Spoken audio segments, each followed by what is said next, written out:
नर्मदा नदी एक ऐसी नदी है जिसकी परिक्रमा की जाती है, जो मध्य प्रदेश के साथ गुजरात व अन्य प्रांतों की लाइफलाइन भी कही जाती है। मां नर्मदा नदी की परिक्रमा पर हमने अनेकों नेता, मंत्री, आईएएस, आईपीएस व अनेकों अधिकारियों, अफसरों को देखा है, जो आज भी नर्मदा परिक्रमा करते हैं। ऐसे साधु संतों को हमने परिक्रमा करते देखा है, जो दंडवत मां नर्मदा की परिक्रमा कर रहे हैं, तो वहीं छोटे छोटे बच्चे भी मां नर्मदा की परिक्रमा करते हमने देखा है। मां नर्मदा के चमत्कार अद्भुत हैं, अलौकिक हैं। मां नर्मदा के जल में अलौकिक असीम शक्तियां समाई हुई हैं। जब मां नर्मदा की परिक्रमा करने वाले परिक्रमावासियों से बात की गई, परिक्रमा करने वाले लोगों से बात की गई, तो उन्होंने निराशा से एक ही बात कही, नर्मदा घाटों के साथ साथ नर्मदा के किनारों का साफ सुथरा रहना अति आवश्यक है। देखा गया है कि बहुत अधिक गंदगी मां नर्मदा में मिलाई जा रही है। वहीं नालों का, नालियों का सीधा मिलना नर्मदा जल से नर्मदा जल के लिए खतरा पैदा करता है। नर्मदा व नर्मदा की सहायक नदियों से रेत का व पत्थर का जो उत्खनन हो रहा है, वह आने वाले समय में नर्मदा व नर्मदा की सहायक नदियों के लिए भारी खतरा पैदा करेगा, जिसका बंद होना अति आवश्यक है। लोग नर्मदा में स्नान करते हैं, डिटर्जेंट का उपयोग करते हैं, साबुन का उपयोग करते हैं, केमिकल का उपयोग करते हैं, जो नर्मदा में पलने वाले जलीय जीव जंतुओं के लिए भारी खतरा पैदा करता है, तो वहीं नर्मदा जल को भी दूषित करता है। नर्मदा के कुछ किनारे ऐसे हैं जो वीरान हैं, जहां पर पौधारोपण होना, वृक्षारोपण होना अति आवश्यक है, जिससे कि मां नर्मदा के किनारे हरे भरे हो सकें। सबसे पहले नर्मदा व नर्मदा की सहायक नदियों में जो अवैध उत्खनन हो रहा है, उसका रुकना अति आवश्यक हो गया है, जिसके लिए हमें प्रशासन का मुंह नहीं देखना है।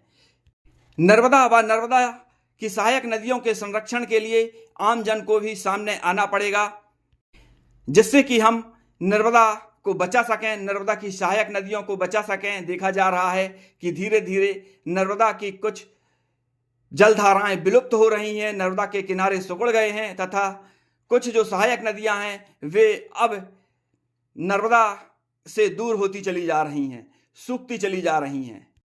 ऐसे ही नर्मदा परिक्रमा पर निकले दीपक नाइक, जो देवास में वकील हैं, उनसे हमने बातें की, तो उन्होंने कुछ नर्मदा परिक्रमा के अपने पल हमसे साझा किए।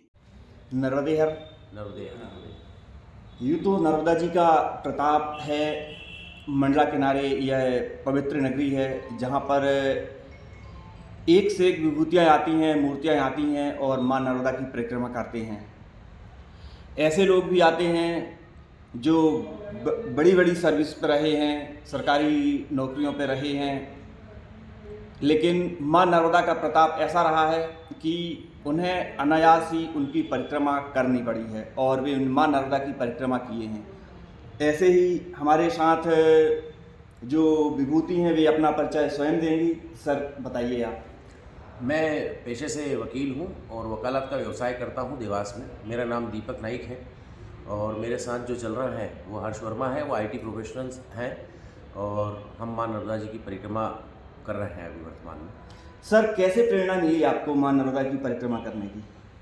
चूँकि मेरे मदर फादर ने 30-35 बार वाहन से नर्मदा जी की परिक्रमा की है और वो आकर के घर पर जो है नर्मदा जी की कई बार किस्से, अनोखे किस्से हर बार सुनाते थे जी। तो मेरे भी मन में ये आया, चूँकि मैं देश भर की पूरे धार्मिक स्थानों की यात्रा कर चुका हूँ पूर्व में जी, तो मेरे मन में ये आया कि एक बार मैं भी क्यों ना मां नर्मदा जी की परिक्रमा करूँ। तो 5 फरवरी 2022 को मैंने वाहन से नर्मदा जी की परिक्रमा की। उस दौरान जो पैदल परिक्रमावासी थे, उनसे जब मैं मिला और उनके अनुभव मैंने सुने, तो निश्चित रूप से वो अनुभव मेरे जीवन के लिए बहुत मार्गदर्शक होने वाले थे। तो इसलिए मैंने भी विचार किया कि क्यों ना मैं भी पैदल परिक्रमा मैया जी की करूं और 5 अक्टूबर से ही मैंने अभी दशहरे के दिन से ही ओंकारेश्वर से ये परिक्रमा शुरू की है। जी। तो देखा गया है कि ऐसे भी विभूतियाँ हैं, ऐसी मूर्तियाँ हैं जो अपने ऐशो आराम को पीछे छोड़कर और मां नर्मदा की गोद में चलने को प्रेरित होते हैं और चलते हैं।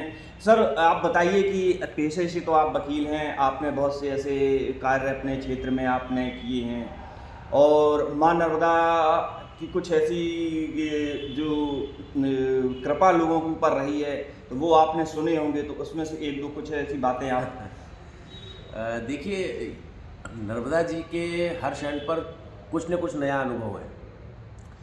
लोगों के लिए जो है ये कथाएं हो सकती है, पर मेरे लिए ये अनुभव है। और मैंने इस नर्मदा खंड की यात्रा के दौरान कई ऐसे लोगों से मिला हूँ जिनके साथ कई अनोखे चमत्कार हुए हैं जी। और आप अगर YouTube उठा के देखें तो अभी वर्तमान का एक किस्सा है कि एक सलीम भाई जिनकी आंखें नहीं थी, उनकी आंखें सिर्फ नर्मदा जल पीने से ही आंखें आ गई और वो अपना सब कुछ छोड़कर और नर्मदा परिक्रमा पे निकल गए। मंडला भी आए थे। मंडला भी आए।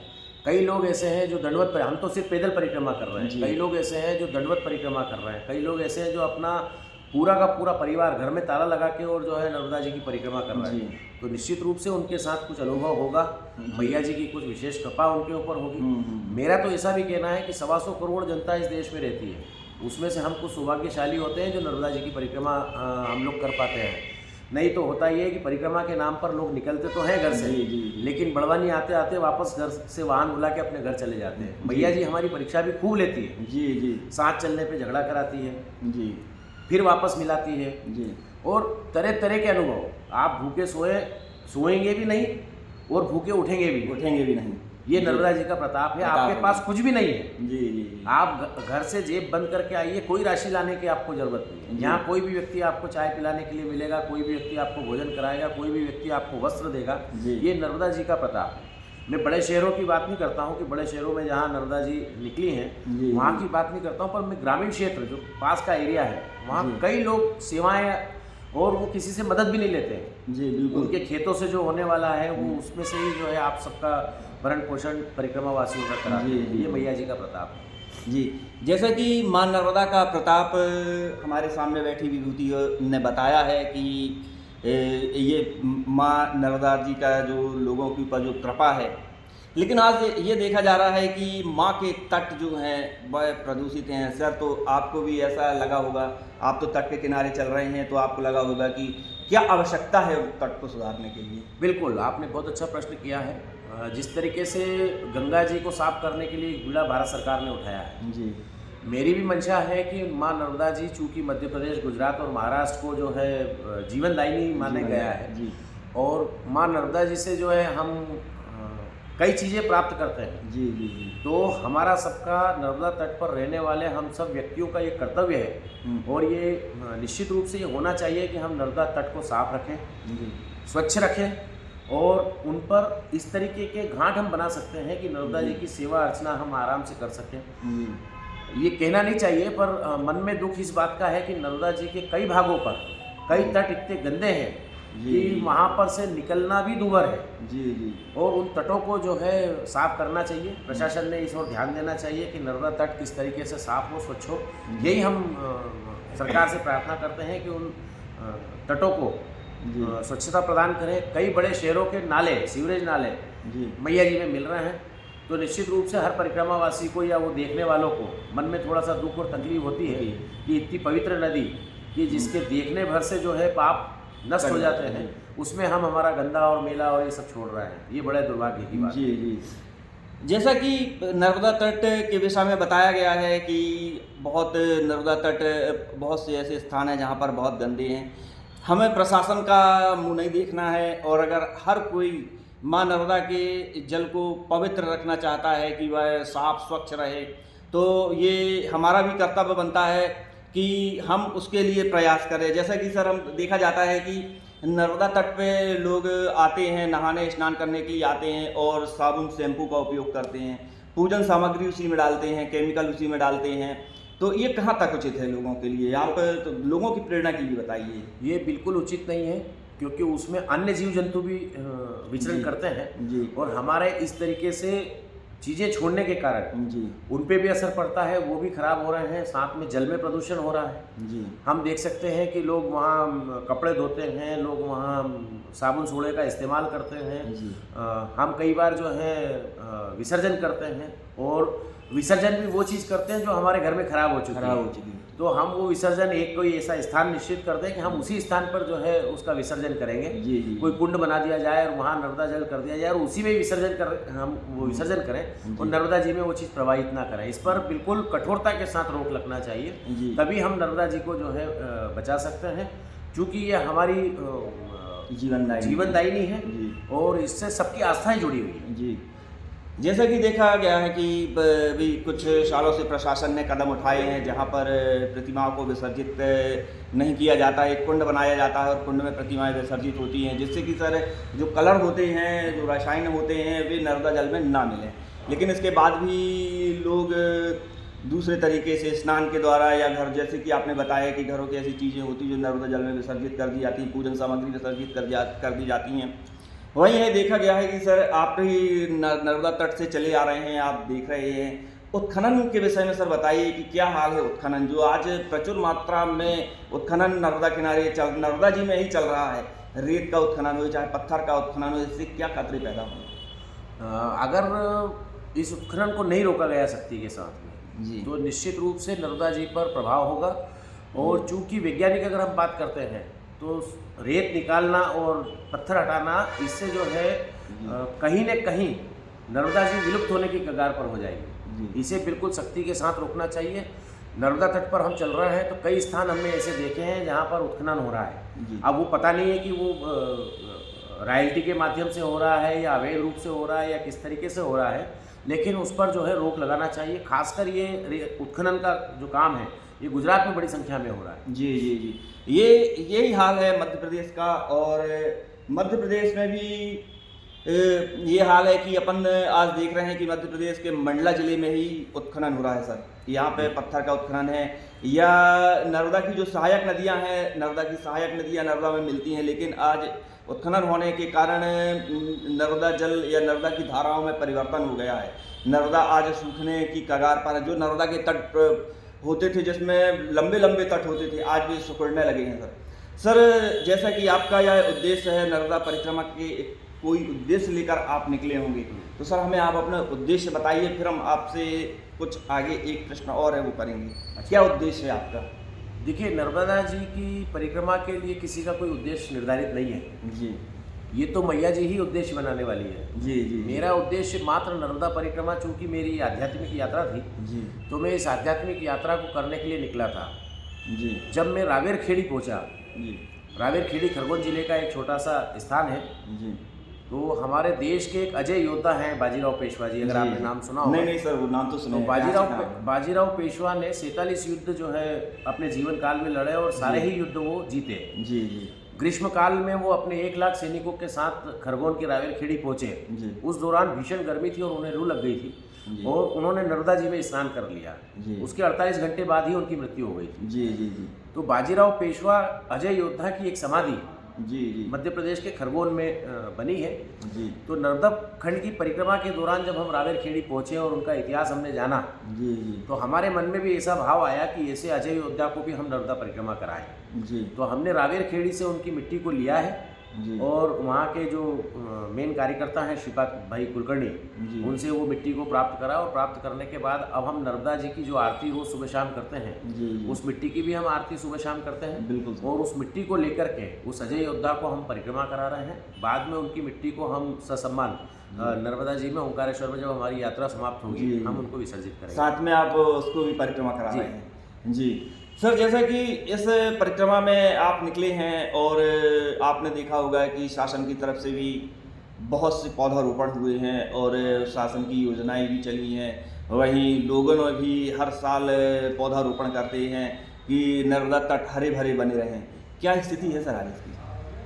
देखिए साहब, नर्मदा तट पर कहाँ पौधारोपण हुए इसके संबंध में मुझे जानकारी नहीं है। सुना जरूर है कि पौधारोपण हुए हैं, लेकिन नर्मदा तट के आसपास तो आज की तारीख में अगर आप देखें तो कई लोग जो है पुराने वृक्ष थे उनको भी काट के ले गए हैं। जी जी जी, तो नए वृक्ष तो जो है मुझे कहीं देखने में या ऐसे कुछ मिले नहीं है, लेकिन हमारा ये कर्तव्य बनता है कि नर्मदा तट को अगर उस कटार को रोकना है, उस नर्मदा जल की वजह से होने वाले कटाव को रोकना है, तो ये हमारी भी जिम्मेदारी बनती है कि हम वहाँ पर अच्छे वृक्ष लगाएं, उनकी देखभाल करें और उनको बड़ा करें, ताकि नर्मदा जी के कटाव को हम रोक सकते हैं। नर्मदा जी की धारा की और किनारों को जो है हम बड़ा कर सकते हैं। और ये वृक्षारोपण नर्मदा जी के किनारों पर होना बहुत आवश्यक है, ताकि जलचर के साथ साथ वनचर प्राणी जो हैं उनको भी जो है नर्मदा जी के तट पर आना, पानी की सुविधा और ये सब हो सकती है। जी। और इसीलिए जो है वृक्षारोपण होना बहुत आवश्यक है और ये हमारी सबकी भी जिम्मेदारी बनती है।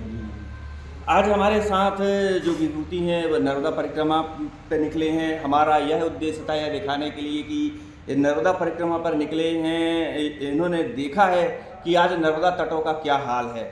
नर्मदा संरक्षण के लिए इतने कार्यक्रम चलाए जाते हैं, नर्मदा में हरा भरा रखने के लिए पौधारोपण किया जाता है। जो आँख से सर देख के आ रहे हैं वह सब चीज़ों को उन्होंने आज हमें बताया है उस विषय में। लेकिन इन सब चीज़ के लिए हमें केवल प्रशासन का मुंह नहीं देखना है, उसके लिए हमें स्वयं तैयार रहना है। आज मंडला ज़िले में जो नर्मदा के घाट हैं, हमें चाहिए कि हम उन घाटों को साफ रखें और उन्हें सुरक्षित रखें। वही नर्मदा में शैम्पू साबुन का उपयोग ना करें जिससे कि प्रदूषित हो, जलधाराएं प्रदूषित हों। आज हम देख रहे हैं कि आज से 15 साल पहले नर्मदा की जलधाराओं की क्या स्थिति थी और आज क्या स्थिति है। हमें नर्मदा को बचाना है, यह हमारी जीवनदायिनी है। मध्य प्रदेश की जीवनदायिनी के साथ साथ मंडला जिले की जीवनदायिनी माँ नर्मदा की जलधाराओं को बचाना हमारा स्वयं का कर्तव्य है। इन सब चीज़ के लिए हमें केवल प्रशासन की तरफ नहीं देखना है, हमें खुद करना है और हमें खुद इन जलधाराओं को बचाना है। नर्मदा जल को सुरक्षित रखें, नर्मदा को प्रदूषण से बचाएं। नर्मदा जल का आचमन करें ठीक है, लेकिन उसमें यह ध्यान भी रखें कि जो पूजन सामग्री होती है वह पूजन सामग्री नर्मदा में प्रवाहित ना की जाए, जिससे कि उसमें रहने वाले जीव जंतु जो होते हैं वे प्रभावित हों, उनमें कोई असर हो। हमें नर्मदा में जो उत्खनन हो रहा है उस उत्खनन को रोकने के लिए भी हमें प्रयास करना है। इस प्रयास में हमारे साथ प्रशासन तो कार्य कर ही रहा है और कितना कार्य कर रहा है वो हमारे सामने भी है, लेकिन हमें भी प्रयास करना है और नर्मदा की जलधाराओं को बचाना है। जैसा कि सर नर्मदा की परिक्रमा पर निकले हैं, हम मंडला वासियों की तरफ से सर आपको बहुत बहुत शुभकामनाएं देते हैं। आपकी यात्रा सफल हो, आप आगे भी और फिर मंडला पहुँचें। बिल्कुल। और हम तो चाहते हैं कि अगली बार जब आप आएँ तो महाराजपुर तरफ से आप यह यात्रा करें, तो आपको महाराजपुर की तरफ जो घाट हैं वो घाट के दर्शन हो, जैसे संगम घाट बहुत प्रसिद्ध घाट है। पहुँचेंगे हम महाराज जी, तो आप वहाँ पे भी पहुँचें। आपका बहुत बहुत दोबारा भी स्वागत है और अभी भी आपका बहुत बहुत स्वागत है। नर्मदे हर।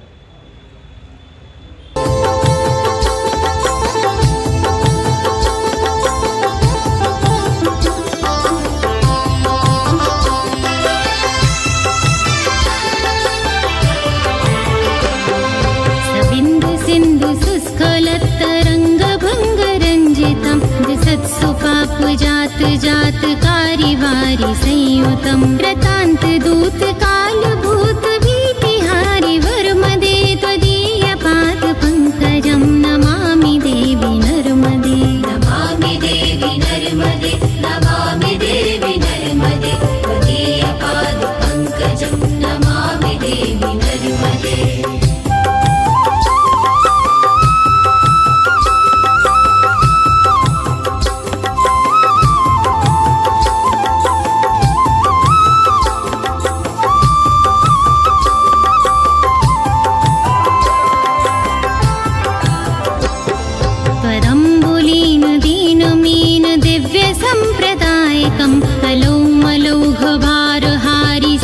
तीर्थनायकं सुमत्स्य कच्छ नक्र चक्र चक्रवाक शर्मदे त्वदीय पाद पंकजं नमामि देवी नर्मदे। नमामि देवी नर्मदे, नमामि देवी नर्मदे, त्वदीय पाद पंकजं नमामि देवी नर्मदे।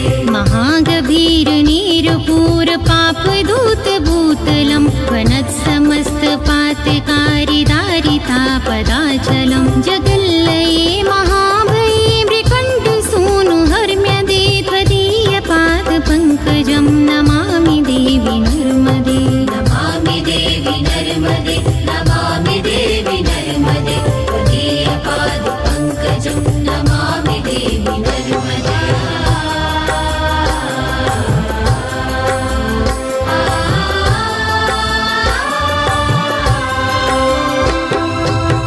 तदैव मे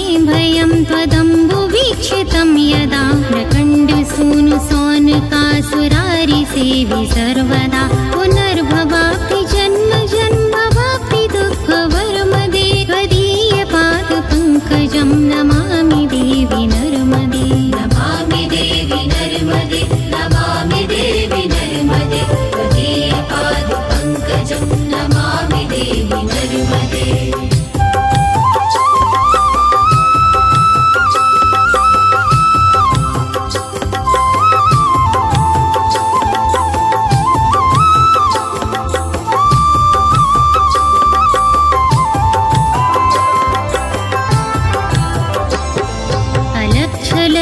किन्नरामरासुरादिपूजितं सुलक्षणीरतीरधीरपक्षिलक्षपूजितं वसिष्ठशिष्टपिप्पलादिकर्दमादिशर्मदे त्वदीयपादपङ्कजं नमामि देवि नर्मदे नमामि देवि नर्मदे नमामि देवि नर्मदे त्वदीयपादपङ्कजं नमामि देवि नर्मदे।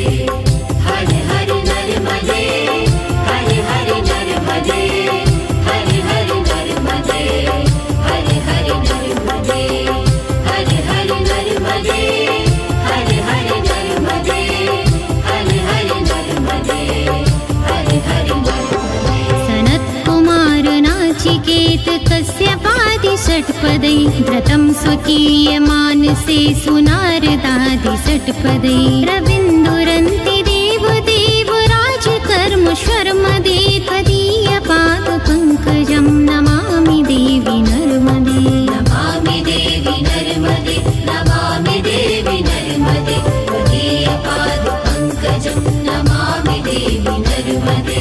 लक्ष लक्ष लक्ष पाप लक्ष सार सायुधं ततस्तु जीव जन्तु तन्तु भुक्ति मुक्तिदायकं विरञ्चि विष्णु शङ्कर स्वकीय धाम वरुमदे त्वदीयपादपङ्कजं नमामि देवि नर्मदे नमामि देवि नर्मदे नमामि देवि नर्मदे त्वदीयपादपङ्कजं नमामि देवि नर्मदे।